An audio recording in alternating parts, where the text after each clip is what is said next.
Hier, nous avons rencontré les formateurs de l'école de la deuxième chance, une équipe soudée qui se bat au quotidien pour sortir les stagiaires de la précarité. Après plusieurs mois à l'école, les jeunes qui les ont suivis prennent leur envol et retrouvent la sérénité d'une vie plus stable. Ah, c'est ça. Et t'es sage. Amener les enfants à l'école avant d'aller travailler, c'est la nouvelle routine de Cindy depuis sa sortie de l'école de la deuxième chance.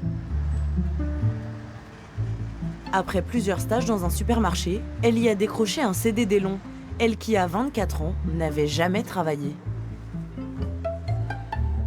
Je me sens mieux. Un emploi, ça change une vie.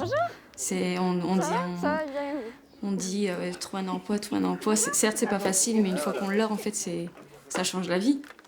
Déjà, j'avais moins confiance en moi et depuis le monde du travail, j'ai pris confiance en moi. Donc ouais, c'est un plus, quoi. Une sortie de formation réussie dont il faut désormais assurer la pérennité. Après leur passage à l'école de la deuxième chance, l'équipe pédagogique suit les anciens stagiaires pendant 1 an dans leur réinsertion. Entre le moment où vous étiez stagiaire et vous êtes maintenant salarié, il y a des différences. Qu'est-ce que vous pouvez constater? J'ai appris à me servir de l'ordinateur, à créer un code de fidélité. Oui. Donc tout ce qui était administratif, entre guillemets. Depuis qu'elle est embauchée, c'est vrai qu'elle commence à toucher à l'informatique, à la gestion des stocks. Et je dirais qu'il va lui falloir, je pense, 4 à 6 mois. Après, je dirais la formation, elle continue en permanence. Dans ce magasin, un quart des employés est issu de l'école de la deuxième chance. Pour le gérant, ni les diplômes, ni le passé de ces jeunes n'a d'importance. Le point qui est important pour moi, c'est la motivation. Si on a quelqu'un, les compétences, c'est une chose, mais si les motivations sont plus fortes, on peut faire grandir les gens et les faire évoluer. Avant de rentrer à l'école de la deuxième chance, Cindy était mère au foyer depuis 6 ans. Tombée enceinte à 17 ans, elle n'a pas pu finir ses études. Quand son petit dernier est entré à l'école, elle ne voulait plus passer ses journées seule à la maison, ni se battre pour survivre, avec pour seul revenu les allocations familiales.